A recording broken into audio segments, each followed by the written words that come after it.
ನಮಸ್ಕಾರ ಸ್ನೇಹಿತರೆ. ಇವತ್ತಿನ ಡಿಜಿಟಲ್ ಜಗತ್ತಿನಲ್ಲಿ ನಾವೆಲ್ಲರೂ ಅತಿ ಹೆಚ್ಚಾಗಿ ಕೇಳುತ್ತಿರುವ ಒಂದು ಪ್ರಮುಖ ಪದ ಅಂದರೆ ಅದುವೇ ಕೃತಕ ಬುದ್ಧಿಮತ್ತೆ ಅಥವಾ ಆರ್ಟಿಫಿಷಿಯಲ್ ಇಂಟೆಲಿಜೆನ್ಸ್. ಆದರೆ ನಿಜವಾಗಿಯೂ ಈ AI ಎಂದರೇನು? ಇದು ನಮ್ಮ ಜಗತ್ತನ್ನು ಹೇಗೆ ಬದಲಾಯಿಸುತ್ತಿದೆ ಅನ್ನೋದನ್ನ ಇವತ್ತು ನಾವು ಸುಲಭವಾದ ಕನ್ನಡ ಭಾಷೆಯಲ್ಲಿ ಅರ್ಥಮಾಡಿಕೊಳ್ಳೋಣ. ಬನ್ನಿ ಆರಂಭಿಸೋಣ. ಮೊದಲಿಗೆ ಈ ಕೃತಕ ಬುದ್ಧಿಮತ್ತೆ ಅಥವಾ AI ಅಂದರೆ ಏನು ಅಂತ ತಿಳಿಯೋಣ. ಸರಳವಾಗಿ ಹೇಳಬೇಕೆಂದರೆ ಕಂಪ್ಯೂಟರ್ ಅಥವಾ ಯಂತ್ರಗಳಿಗೆ ಮನುಷ್ಯನಂತೆ ಸ್ವತಃ ಯೋಚಿಸುವ, ಕಲಿಯುವ ಮತ್ತು ವೇಗವಾಗಿ ತೀರ್ಮಾನಗಳನ್ನು ತೆಗೆದುಕೊಳ್ಳುವ ಶಕ್ತಿ ಕೊಡುವುದೇ ಈ AI ತಂತ್ರಜ್ಞಾನ. ಇದಕ್ಕೆ ಒಂದು ಬೆಸ್ಟ್ ಎಕ್ಸಾಂಪಲ್ ಅಂದರೆ ನಾವು ಚಿಕ್ಕ ಮಕ್ಕಳಿಗೆ ಒಂದು ಬೆಕ್ಕಿನ ಫೋಟೋ ತೋರಿಸಿ ಇದು ಬೆಕ್ಕು ಅಂತ ಹೇಗೆ ಅಭ್ಯಾಸ ಮಾಡಿಸುತ್ತೇವೋ, ಅದೇ ರೀತಿ ಕಂಪ್ಯೂಟರ್ಗೆ ಲಕ್ಷಾಂತರ ಬೆಕ್ಕಿನ ಚಿತ್ರಗಳನ್ನು ತೋರಿಸಿ ಅದು ಬೆಕ್ಕನ್ನು ತಾನಾಗಿಯೇ ಗುರುತಿಸುವಂತೆ ತರಬೇತಿ ನೀಡಲಾಗುತ್ತದೆ. ಇದನ್ನೇ ನಾವು ಮೆಷಿನ್ ಲರ್ನಿಂಗ್ ಅಂತ ಕೂಡ ಕರೀತೀವಿ.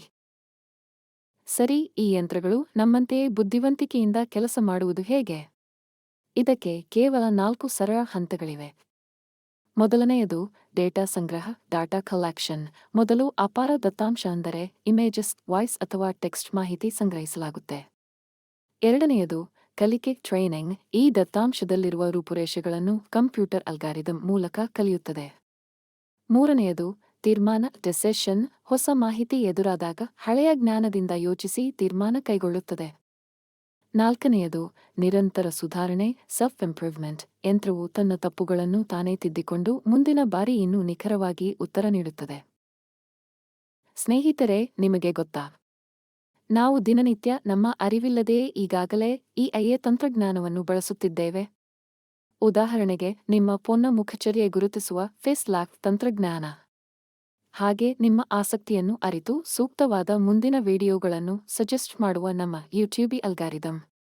ಇನ್ನು ನೀವು ಕೇಳುವ ಎಲ್ಲಾ ಪ್ರಶ್ನೆಗಳಿಗೆ ಉತ್ತರಿಸುವ ಚಾಟ್ಬಾಟ್ಸ್ ಮತ್ತು ಅತಿ ವೇಗದ ಸುಲಭ ರಸ್ತೆಯನ್ನು ತೋರಿಸುವ ಗೂಗಲ್ ಮ್ಯಾಪ್ಸ್. ಇವೆಲ್ಲವೂ ಈ ಸುಧಾರಿತ AI ನೆರವಿನಿಂದಲೇ ಅದ್ಭುತವಾಗಿ ಕೆಲಸ ಮಾಡ್ತಿವೆ. ಈ ಕೃತಕ ಬುದ್ಧಿಮತ್ತೆ ಕ್ಷೇತ್ರದಲ್ಲಿ ನಾವು ಮುಖ್ಯವಾಗಿ 4 ಪ್ರಮುಖ ವಿಧಗಳನ್ನು ನೋಡಬಹುದು. ಮೊದಲನೆಯದು ಮೆಷಿನ್ ಲರ್ನಿಂಗ್.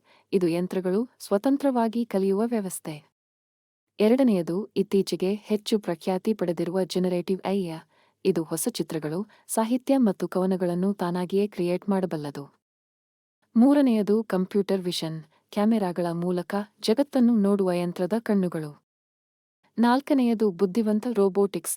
ಇವು ಕಷ್ಟಕರವಾದ ಭೌತಿಕ ಕೆಲಸಗಳನ್ನು ಸುಲಭಗೊಳಿಸುವ ಆಟೋಮ್ಯಾಟಿಕ್ ರೋಬೋಟ್ಗಳು.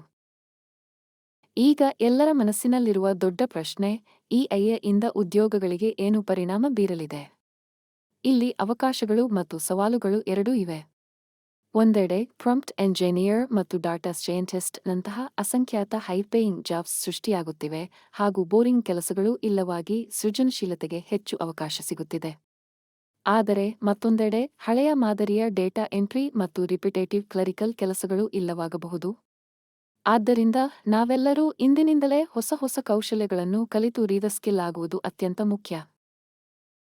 ಇನ್ನೊಂದು ಅತ್ಯಂತ ಹೆಮ್ಮೆಯ ಸಂಗತಿಯೆಂದರೆ ನಮ್ಮ ಕರ್ನಾಟಕದ ರಾಜಧಾನಿ ಬೆಂಗಳೂರು ಇಂದು ಜಾಗತಿಕವಾಗಿ ಅತಿ ದೊಡ್ಡ AI ಮತ್ತು ಟೆಕ್ ಹಬ್ ಆಗಿ ಬೆಳೆಯುತ್ತಿದೆ. ಭಾರತದಲ್ಲಿ ಇರುವ AI ಸಂಶೋಧನೆ ಮತ್ತು ಆವಿಷ್ಕಾರಗಳ ಬಹುಪಾಲು ನಮ್ಮ ಬೆಂಗಳೂರಿನಲ್ಲೇ ಆಗ್ತಿದೆ. ಇಂದು ಸಿಟಿಯಲ್ಲಿ ಬರೋಬ್ಬರಿ 2,000ಕ್ಕೂ ಹೆಚ್ಚು AI ಸಂಬಂಧಿತ ನವೋದ್ಯಮಗಳು, ಕ್ರಾಂತಿಕಾರಿ ಉತ್ಪನ್ನಗಳನ್ನು ಜಗತ್ತಿಗೆ ನೀಡುತ್ತಿವೆ. ಭವಿಷ್ಯದಲ್ಲಿ ಈ AI ಎಲ್ಲೆಲ್ಲಿ ಬದಲಾವಣೆ ತರಲಿದೆ? ಮೊದಲನೆಯದು ಶಿಕ್ಷಣ ಕ್ಷೇತ್ರ. ಪ್ರತಿ ವಿದ್ಯಾರ್ಥಿಗೂ ಅವರ ಸಾಮರ್ಥ್ಯಕ್ಕೆ ತಕ್ಕಂತೆ ವೈಯಕ್ತಿಕ ಕಲಿಕಾ ಪಾಠಗಳನ್ನು ಹೇಳಿಕೊಡುವ ಸುಧಾರಿತ ಡಿಜಿಟಲ್ ಶಿಕ್ಷಕರು ಸಿಗಲಿದ್ದಾರೆ. ಎರಡನೆಯದು ಆರೋಗ್ಯ ಸೇವೆ. ಕ್ಯಾನ್ಸರ್ನಂತಹ ಮಾರಣಾಂತಿಕ ಕಾಯಿಲೆಗಳನ್ನು ಆರಂಭಿಕ ಹಂತದಲ್ಲೇ ಪತ್ತೆಹಚ್ಚಿ ರೋಗಿಗಳಿಗೆ ಮರುಜೀವ ನೀಡಲು ವೈದ್ಯಕೀಯ AI ಸಹಕಾರಿಯಾಗಲಿದೆ. ಅಂತಿಮವಾಗಿ ಇದು ಮನುಷ್ಯರನ್ನು ಹಿಮ್ಮೆಟ್ಟಿಸುವುದಲ್ಲ, ಬದಲಾಗಿ ನಮ್ಮ ಸಾಮರ್ಥ್ಯವನ್ನು ಹೆಚ್ಚಿಸುವ ಒಕ್ಕೂಟವಾಗಲಿದೆ. ನಾವು ಇವತ್ತು ಕಲಿತ ಪ್ರಮುಖ ಮುಖ್ಯಾಂಶಗಳು ಇಂತಿವೆ. AI ಎಂದರೆ ಮನುಷ್ಯನಂತೆ ಯೋಚಿಸುವ ಕಂಪ್ಯೂಟರ್ ಶಕ್ತಿ. ನಾವು ಈಗಾಗಲೇ ದಿನವೂ ಫೋನ್, ಯೂಟ್ಯೂಬ್, ಮ್ಯಾಪ್ಸ್ನಲ್ಲಿ ಇದನ್ನು ಬಳಸುತ್ತಿದ್ದೇವೆ. ನಾಳೆಯ ಉದ್ಯೋಗ ಮಾರುಕಟ್ಟೆಯಲ್ಲಿ ಗಟ್ಟಿಯಾಗಿ ನಿಲ್ಲಲು ಹೊಸ ಕೌಶಲ್ಯ ಅತ್ಯಗತ್ಯ. ಮತ್ತು ನಮ್ಮ ಹೆಮ್ಮೆಯ ಬೆಂಗಳೂರು ಈ ತಂತ್ರಜ್ಞಾನ ಕ್ರಾಂತಿಯ ನೇತೃತ್ವ ವಹಿಸಿದೆ. ಸ್ನೇಹಿತರೆ, ಈ ಮಾಹಿತಿ ನಿಮಗೆ ಇಷ್ಟವಾದರೆ ದಯವಿಟ್ಟು ವಿಡಿಯೋಗೆ ಒಂದು ಲೈಕ್ ಮಾಡಿ, ನಿಮ್ಮ ಫ್ರೆಂಡ್ಸ್ ಜೊತೆ ಶೇರ್ ಮಾಡಿ. ತಂತ್ರಜ್ಞಾನದ ಇಂತಹ ಆಸಕ್ತಿದಾಯಕ ಅಪ್ಡೇಟ್ಗಳನ್ನು ಸುಲಭ ಕನ್ನಡದಲ್ಲಿ ತಿಳಿಯಲು ನಮ್ಮ ಚಾನೆಲ್ಗೆ ಹಿಂದೆ ಸಬ್ಸ್ಕ್ರೈಬ್ ಆಗಿ ಮತ್ತು ಬೆಲ್ ಐಕಾನ್ ಕ್ಲಿಕ್ ಮಾಡಿ. ಧನ್ಯವಾದಗಳು. ಜೈ ಕರ್ನಾಟಕ.